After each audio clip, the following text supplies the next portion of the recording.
puppy. Good morning. How are you? I love you.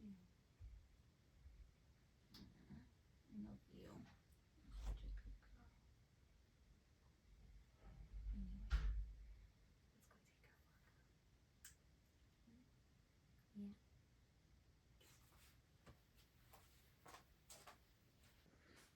Good morning, baby. Look at me. Look how beautiful you are.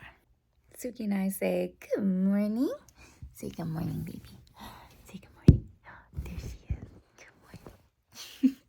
Anyway, hair still looks good, so that's good. Went with the pumpkin sweater today, dark wash denim. I have dog fur in my mouth. Weird. How did that happen? Going to work, so we're up a little extra early. A little too early for me, if I'm being honest. But I do gotta get my matcha going, and Suki needs a walk, but I don't think I have time for that. So Sean will have to take care of her because I need to get ready to go. But yeah, hopefully there's parking. It is Sunday, so hopefully it won't be an issue. But yeah, let me show you the fit. I know, very exciting, very exciting. We got our little pumpkin jack-o'-lantern situation going. Yeah, I'm really sad we still haven't gone pumpkin picking, but what are you gonna do? Anyway, that's the fit. I need to get my matcha going, so let's go.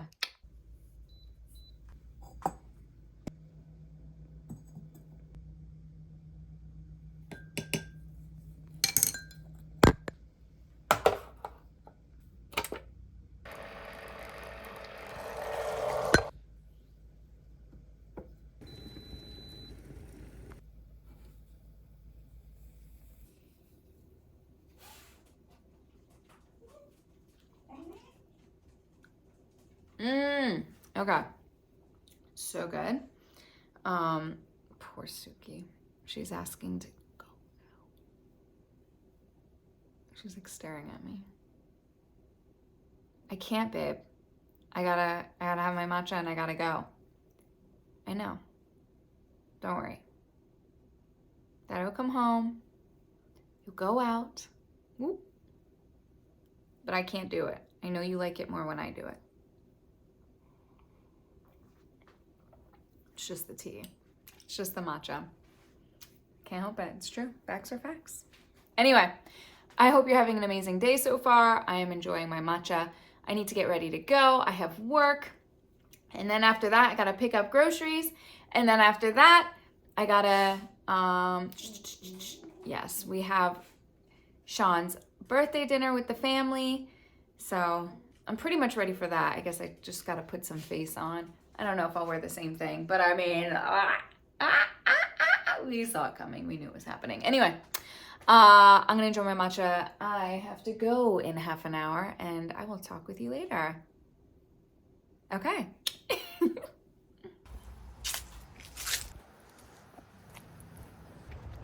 All right, we're heading in. Oh, I forgot something. The gear. Can't go without it. All right, we're heading in.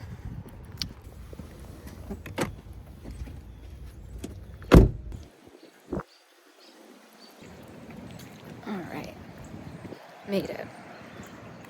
Okay, let's go. You know what's nice about Sunday mornings? Nobody's here. There's parking. Anyway, all right, let's go.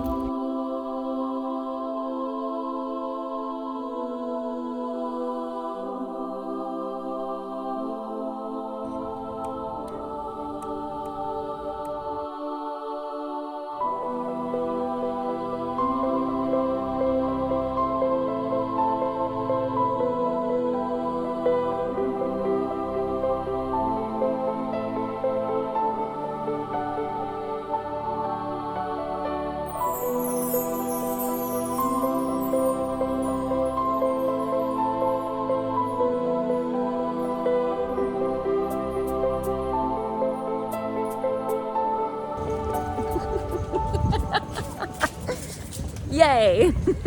I had a buddy today, helped me. Ah! All right, it's cold, it's dreary. that's okay. We're gonna have a great day. So I need to go home. Well, gotta pick up groceries. Then we get to go home and yeah.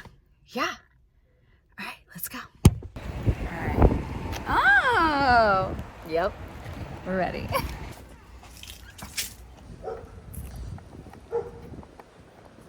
All right, it's so bright. We're heading out. Celebrate your birthday. Yay! Yay! Yay! Let's go.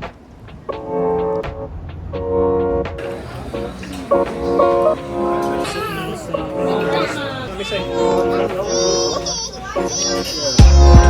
Wow, what a beautiful cup.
Happy birthday, husband. Thank you, love. Do you have...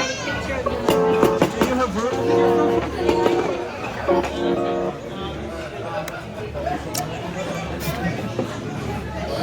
Let's see you take all over photos and video. Right? You copy it. The face. She's in heaven. Oh yeah, baby. Now you're gonna be famous.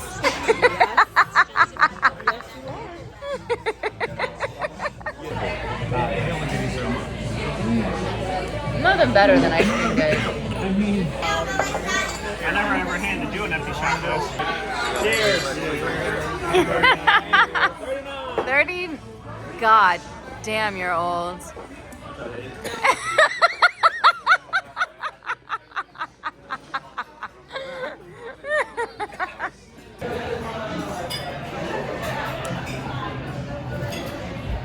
All right, birthday boy.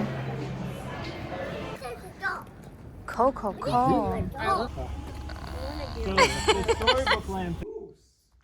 Do you want to take a walk? Suki? Good girl.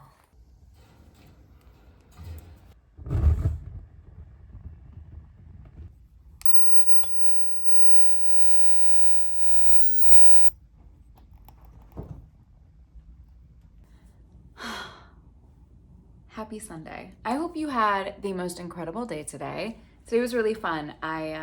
Eric helped me with shooting at the chapel. It was actually a really beautiful sermon. It was about storms that we weather, and you know, like the strife that we go through. And the verse they used was, I'm really bad at this stuff. Like, I'm not, religion is not my gag. Like, it's not my thing. Suki's very excited. Suki, stop. It's not. Anyway, the message was interesting, and I think it would speak to a lot of people, which is generally how religion works. But anyway, the sermon was actually really beautiful, because I really liked how when she, it's something that I'm not used to hearing in a Catholic church. I guess this is like more of a non-denominational kind of thing. But the way that it was done, the priest, welcomed everyone and made sure that everyone knew that everyone was welcome. And they said things like, we pray to get rid of the isms and the phobias. And I loved that. Like, I thought that was really special, because that's something that I'm not used to hearing in a religious institution. But anyway, the sermon, the storm. So it was about, there's this story about Jesus is on a boat and he's going to an island and he's resting, right? It's storming and all the disciples are panicking and screaming and freaking out and scared they're gonna die. And Jesus is chilling. He's like just sleeping through the whole thing. And the disciples are like, yo, bro, like, we are gonna die. How are you so calm? What are we gonna do? And Jesus is like, yeah, I've done this before. And I'm gonna be honest with you. I'm not surprised that there's a storm. I'm not surprised. Like, I kind of saw this coming. Like, this is a norm coming here. And the disciples are like, yeah, cool, but like, we're still gonna die. And he's like, that's not, it's just a storm. We're gonna be fine. We're on a boat. And eventually the disciples are like, yo, why are we panicking? We're literally with the Son of God. Like, we're with the divine. We're Gucci. And Jesus is like, yeah, like, I got you. It's cool. Relax. But the sermon part of that was, life is hard and we will have storms in our life and we will have to weather a lot of storms and trauma and hard times. And I really thought that this sermon was really quite apt for what's going on, not just in a lot of people's lives. I know a lot of people are struggling, either financially, or people are losing people, or people are sick and they're struggling. And some people, can't be their authentic selves, and they feel trapped and they have to hide certain things from other people for fear of their own lives. And like, there are certain things, and like, there's the whole idea, and even what's going on, the wars that are happening, between Russia and the Ukraine, and now with Gaza and Jerusalem. And it's like this, there's no right? It's just, and it's all awful and it's all devastating. And the idea is that you're living, you're alive. And sometimes it's the storms that we experience that make us appreciate more when we're not in those storms. Life is, hard. It's a challenge. Life is not fair. And the idea of weathering these storms, and whether you're the panicked disciples or if you have the wisdom or understanding that there will always be a storm and you will always have struggle.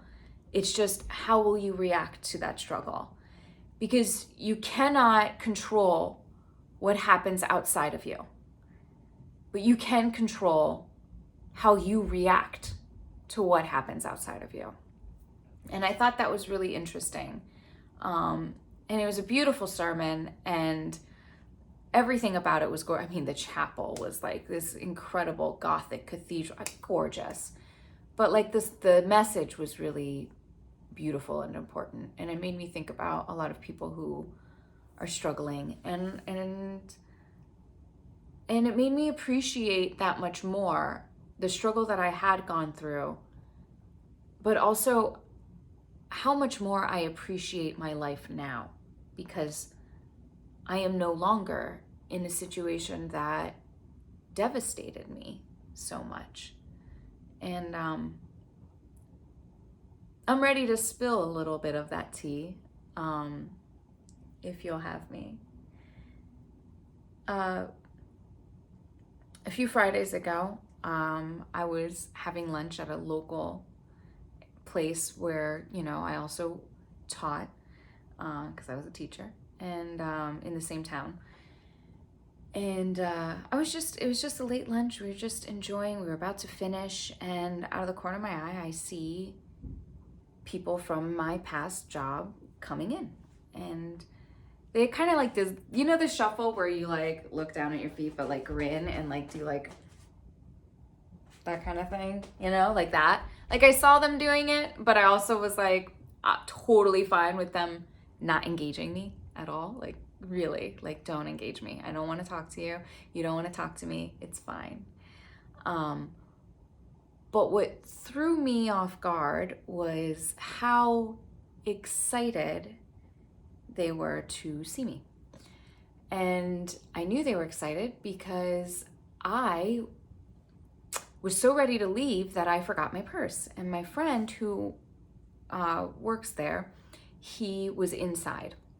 And he messaged me a picture of my purse, my little pumpkin, and he said, "Hey, did you forget something?" And I was like, "Oh, yeah." And he's like, "Also, you're coming in here." He goes, "Because were those people that came in, were those the people that you worked with?" And I said, "Yeah, those are them. Can you please bring my bag outside?" And he's like, No.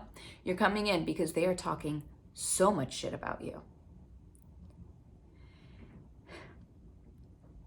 I cannot even tell you the way my heart pounded in my chest as I drove back to that place, knowing that they were all in there. And I saw one person in particular. This person is the kind of person that pretends to be your friend and is very much not your friend. But I was always friendly. And I never spoke ill about anyone in that building.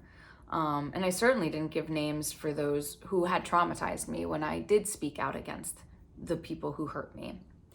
But I never gave names. Never. I just was like, "You're hurting me. This hurts. Don't do this. Please stop." I didn't stop. But anyway, this one person is going up the ramp and going inside, and I see them as they fly the doors open, scream something, and they walk in. And I give a moment because I'm not about to walk in right after this person. And I wait a moment and I slip in, like real quiet. I slip in through the doors, and my friend screams my name, like yelps it, "Lex!" Screams it. All eyes on me. Silence. Now, this is a rowdy restaurant. Rowdy. It's a dive bar. I was just there for food. I don't drink, but it's a dive bar, and the silence. They all look at me, and just as soon as they look at me, heads bow. Now, nobody makes eye contact with me. My friend runs up to me, he grabs me, and he carries me out of the building, which is kind of funny. And as he's walking out of the building, he screams, "The fat one in the corner wants to fight you." He takes me outside and he says, this person opened the doors and said, "Where's the bitch? Let me at her." these people also told my other friend that I am a victim-blaming, backstabbing narcissist, which I find ironic because narcissists don't have empathy. And I had an overabundance of empathy, which is why I am so much caught in feelings a lot for other people and for myself. And yeah, but also I didn't understand the backstabbing part because I left and they're the ones who did everything in their power to make me leave. So that was confusing to me. But yeah, it was an interesting situation to be in. And my friend was like, I don't know why you're saying this to me because I know Lex, I don't know you, but I know who you are now. And what you're saying is not the person that I actually truly know. And these people never knew me because I never made myself available to be known to them because I always found in education that it was always easier to be under the radar and, you know, just kind of do your own thing. But these people punished me for that. They didn't like that I did that. I'm just an introvert. Honestly, I really am. And they punished me for it, which, you know, what are you gonna do? The point is, it was a storm I had to weather. And while I came out with the whole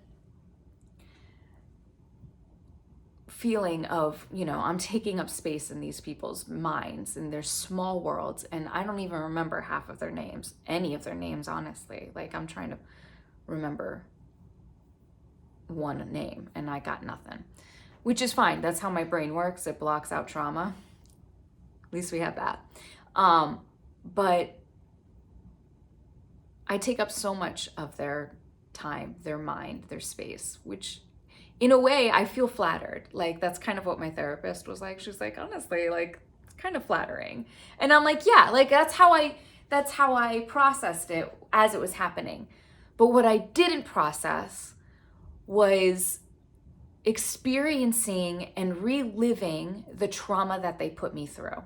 Like, I didn't allow myself to think about what they did to me and how they made me feel and all those things. It just came back. And like, for a few days after that had happened, I found it really difficult to do anything, get up out of bed and, you know, just like function like a person. Because what I didn't realize was that in interacting and in having such a volatile interaction with people who literally said they wanted to fight me, it brought back all that trauma that I wasn't processing, and my body and my mind kind of just shut down, and I didn't want to get up, and I didn't want to do anything, and I didn't have the drive to do anything, and it was really hard for a few days, even like, I'll admit, like a week or two to kind of get over that until I got to see my therapist and talk through it. But even now you can see it is,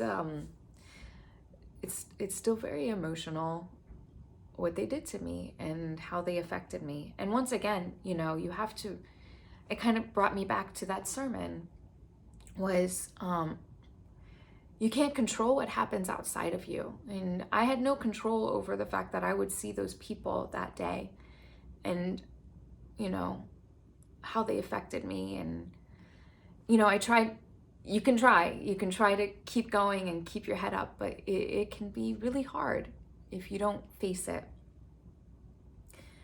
And I think I handled it really well considering the circumstances. And for that, I think I'm allowed to say that I'm proud of myself for that. And on that note, I also think, you know, yeah, I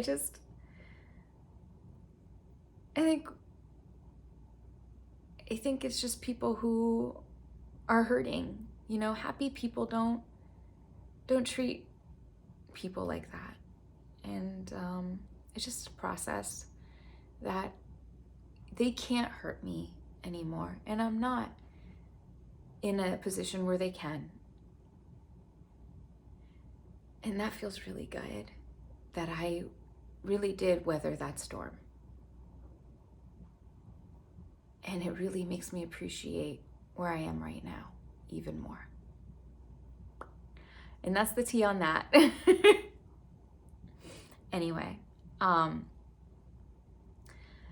we also celebrated Sean's birthday today with his family, which was so fun. I'm sorry. I really wanted to share that sermon with you. It was just really something special. But yeah, I've taken up enough of your time. But anyway, I hope you had an incredible day. If nothing else, I hope that what I experienced, and even maybe that sermon that I just talked about, helped you in some way, you know, to appreciate when we're not in a storm, and the beauty of life, and the beauty of being in the storm, because you can't appreciate a sunny day without the rainy ones, you know? No matter how hard those storms hit.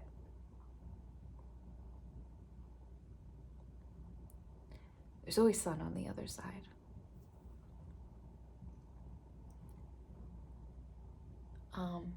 But yeah, thank you for spending time with me today. Please don't forget to like and subscribe, and I will see you tomorrow. Until next time.